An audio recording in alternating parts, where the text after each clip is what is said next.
Labą dieną. Dar kartą, manau ne paskutinį, noriu šiandien pasidalinti vieną mintim, kurią dažnai man užduoda žmonės klausimų, o kas bus su manim, kas bus su mano šeima. Tai aš noriu pasakyti, mes gyvenam mažam kaime, kurio pavadinimas yra Lietuva.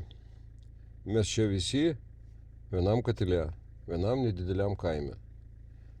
Ką aš noriu pasakyti? Kas bus su konkrečiu iš mūsų, nieks nežino.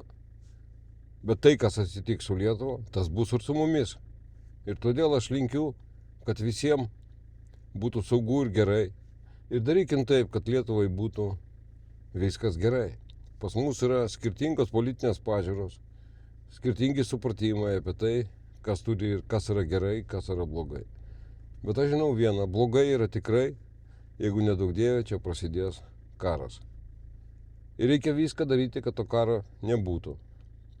Bet negalima prasilenkinėti prieš mūsų kaimynus, mes turime būti stiprus, mes turim rodyti, kad mes esam stiprus ir kad mes esam pasirengę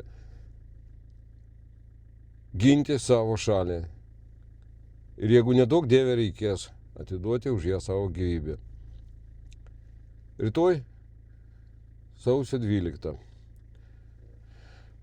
Naktis iš sausio 12 į sausio 13 buvo man kažkada svarbiausia diena mano gyvenime.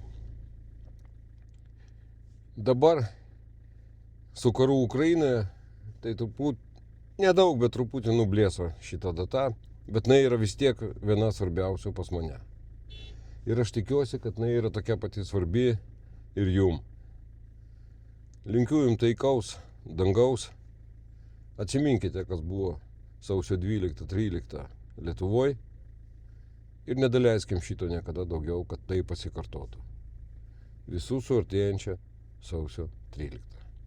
Ačiū labai.